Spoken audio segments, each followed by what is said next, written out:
Nah, ibu bapak, apa itu sombong? Apa sombong itu berpakaian mahal-mahal? Belum tentu. Apa sombong itu bikin rumah mewah? Belum tentu. Apa sombong itu pakai barang-barang mewah? Bukan, belum tentu sombong. Lalu apa itu sombong? Dua sifat orang sombong kata Nabi. Satu, menolak kebenaran. Dua, meremehkan orang lain. Itu sombong, menolak kebenaran, meremehkan orang lain. Sombong. Contoh, bapak pakai baju krokodil. Tahu? Cap buaya. Itu katanya kalau asli kepalanya menghadap ke dalam. Itu kan harganya jutaan. Bapak pakai itu, imam masjid pakai itu, apa sombong? Tidak. Siapa tahu dia pakai supaya apa? Orang tidak menghina imam, orang tidak merendahkan imam, bahwa imam juga bisa beli baju mahal. Nggak sombong. Lalu kapan dia sombong? Ketika dia meremehkan orang lain. Weh, cap buaya. Kau tahu ini 1,5 juta. Kamu bajumu pegawai honor. Sombong, meremehkan orang lain. Ibu-ibu pakai berlian silahkan, pakai emas silahkan. Kalau perlu kasih semua emas. Orang Bugis biar giginya dia kasih emas. Silahkan, tidak sombong. Apa kapan dia sombong? Ketika dia lirik tangannya orang di sampingnya, lalu dia berkata, palsu.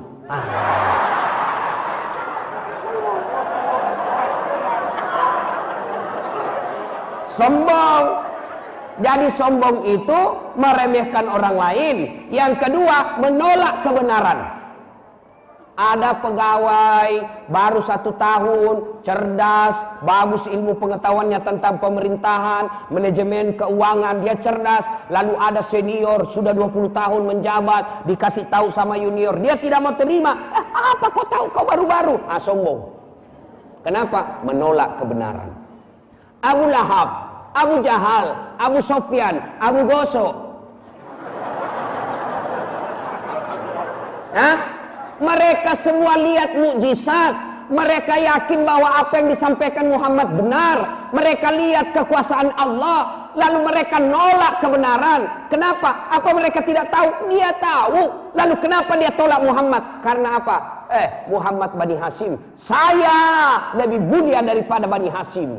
Maka dia menganggap dirinya lebih mulia. Sombong. Apa yang membuat orang sombong? 1, pangkat jabatan. Naik kepala bagian. Apalagi setelah kepala bagian? Kepala dinas. Sekda.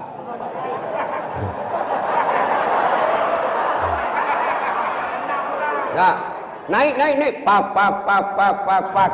Jangan sombong, ada batasnya. Apa? Pensiun. Biar bapak saudara sama bupati, tapi umur sudah cukup. Wabillahi taufik wal hidayah. Keluar kok. Coba, jangan sombong karena jabatan. Ada batasnya. Apa batasnya? Umur. Apalagi yang membuat orang kada sombong? Kerja jabatan. Apa?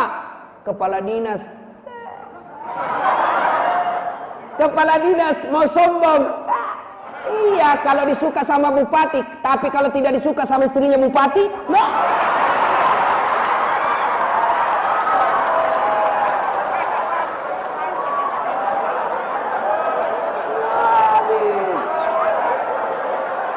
ayo, jangan sombong.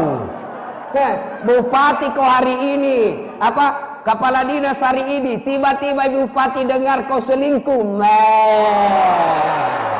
habis kau cilaka. Apalagi yang membuat orang sombong? Anggota DPR, bupati, 5 tahun. Kalau terpilih lagi 10 tahun. Kalau tidak terpilih,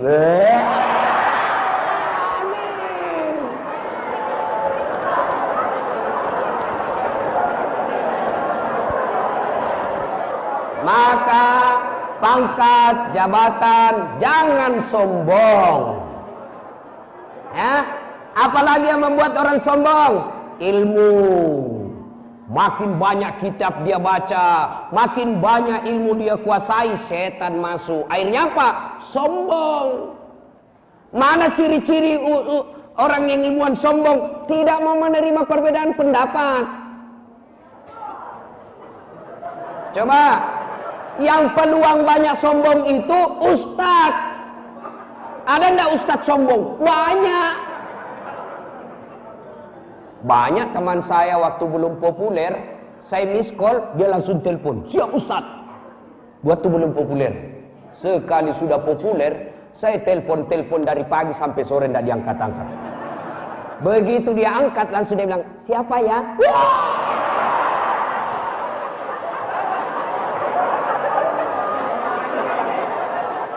Ya, jangan sombong gara-gara ilmu. Ustadz yang sombong itu salah satu karakternya tidak mau menerima perbedaan mazhab. Dalam Islam, ilmu hukum ada disebut ikhtilaf, perbedaan pendapat ulama.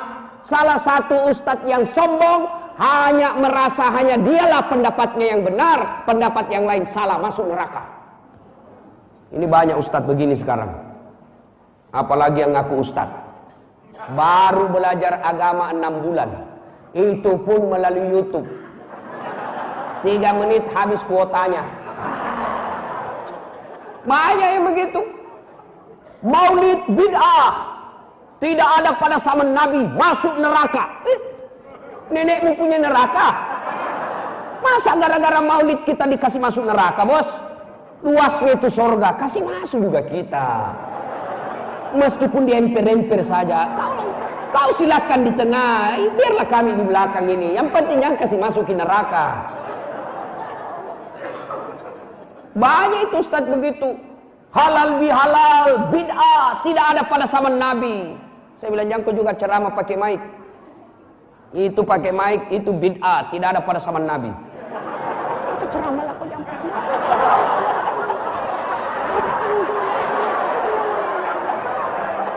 Bisa apa? Si mau? Jangan sombong. Saya kasih contoh kunut, ikhtilaf. Pakai kita punya mata kaki celana, di atas mata kaki ikhtilaf, perbedaan pendapat ulama. Ada yang mengatakan silakan kalau mau di atasnya mata kaki, ada yang juga di bawahnya. Tapi penting yang makna dari hadis itu adalah rasa sombong. Ini gara-gara di atas mata kaki, dia saja merasa benar. Yang di bawah mata kaki masuk neraka. Masa gara-gara itu kita masuk neraka, bos? Ayo, saya dibilangi tidak ustadz sunnah. Kenapa? Ustadz tidak pelihara jenggot. Kalau tidak mau tumbuh,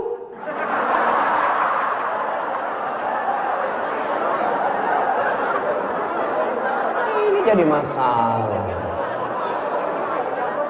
Ayo, contoh lagi. Sekarang ini banyak yang ngaku-ngaku ustadz, belajarnya di YouTube 1 jam. Lalu dia salahkan orang yang sudah puluhan tahun belajar agama. Contoh, takbir.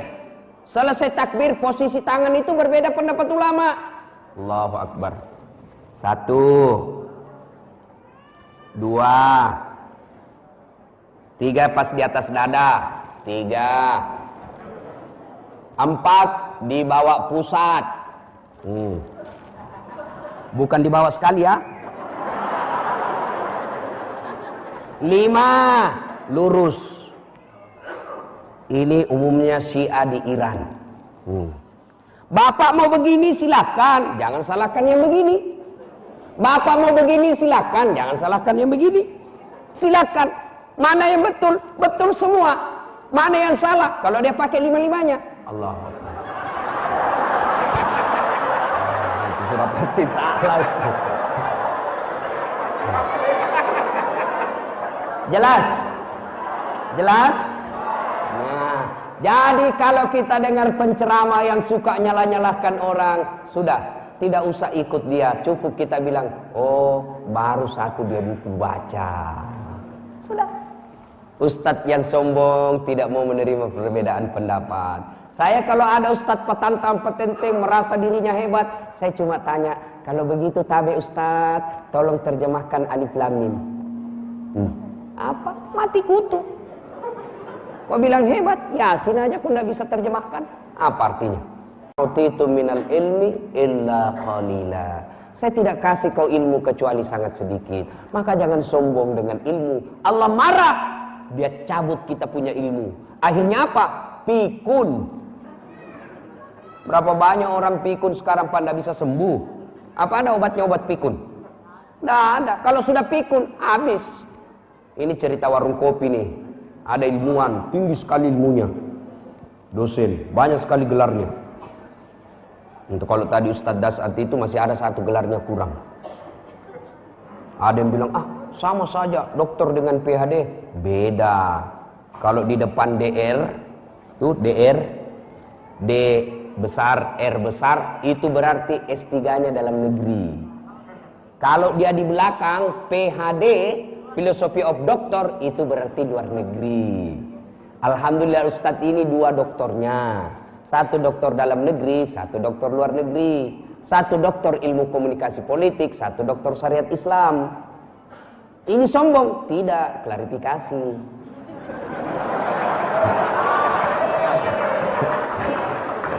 Supaya tidak dituduh-tuduh apa ya.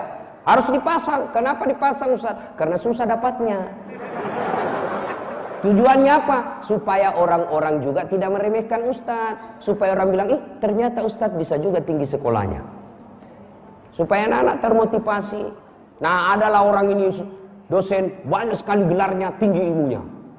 Akhirnya apa? Suatu ketika Allah kasih ilmu pikun. Pikun dia. Suatu ketika diprotes sama istrinya. Kata istrinya, Pak, selama ini kalau kau mau pergi mengajar ke kampus, kau cium-cium jidatku. Ini sudah hampir 1 minggu kau keluar tidak pernah lagi kau cium-cium saya. Langsung suaminya berkata, astagfirullah. Berarti siapa saya cium selama seminggu ini?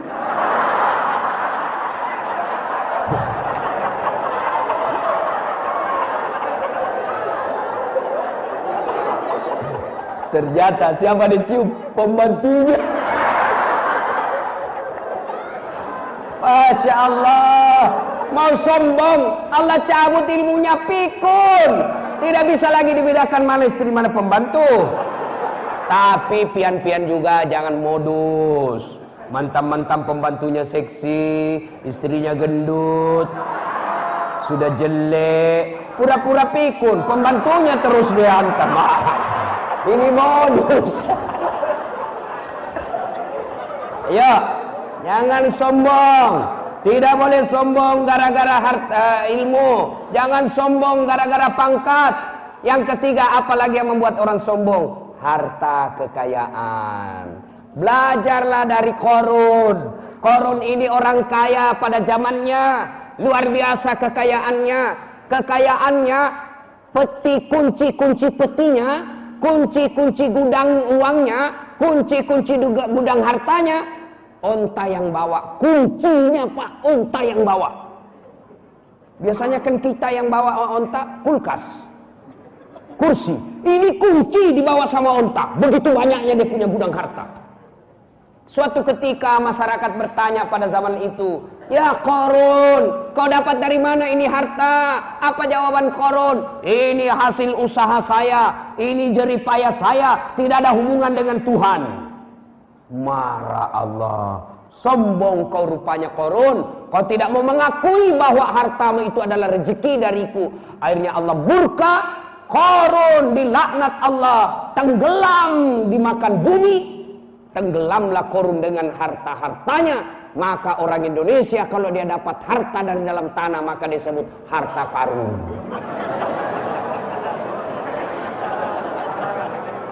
Ya, jangan sombong gara-gara harta. Allah marah, dia cabut kita punya harta. Berapa banyak saya kenal di Kalimantan Timur, pengusaha tambang batu bara, 5 tahun yang lalu bangkrut, sampai sekarang tidak bisa bangkit. Kalau Allah mau, kejap saja diambil kita punya harta.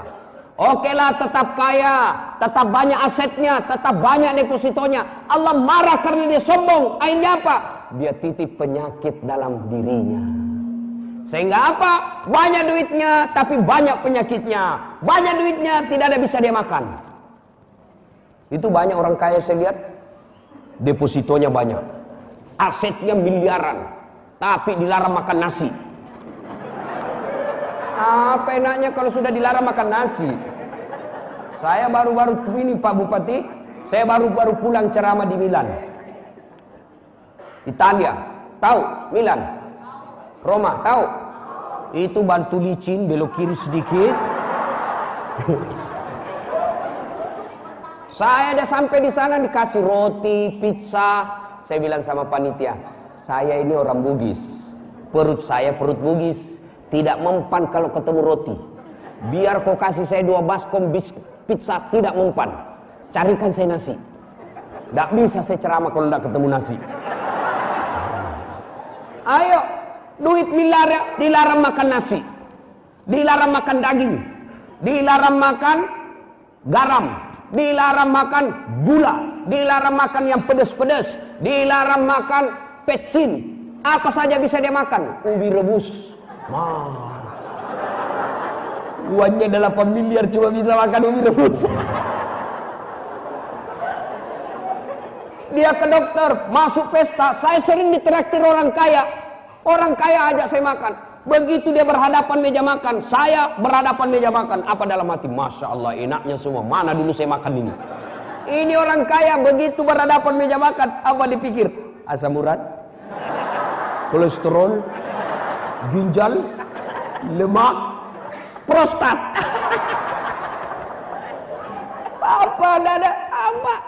Allah marah, dititip penyakit, tidak ada bisa dia makan. Jangan sombong gara-gara harta. Apalagi yang membuat orang sombong? Cantik. 17 tahun, sweet 17. Cantiknya Masya Allah. Kalau 17 tahun, kalau tersenyum, satu kantor terpesona. Tambah umur, balik itu angka 17. 71, masih cantik kok. 71 kau senyum, lari cucumu dikira mau digigit. Maka jangan sombong karena cantik. Oke lah, awet muda tetap cantik. Sombong, Allah kasih penyakit, kena stroke, bengkok mukanya. Ayo jangan sombong. Bapak Ibu, halo Ibu, Pak, tahu enggak dosa pertama dilakukan makhluk kepada Allah? Bukan zina, bukan judi, bukan mabuk, bukan syirik. Dosa pertama dilakukan makhluk kepada Allah adalah dosa sombong. Kapan? Ketika Allah ciptakan Adam. Lalu Allah berfirman kepada seluruh makhluk, wahai makhlukku, inilah makhluk saya paling mulia, namanya manusia, Adam. Silakan kau hormat kepada Adam.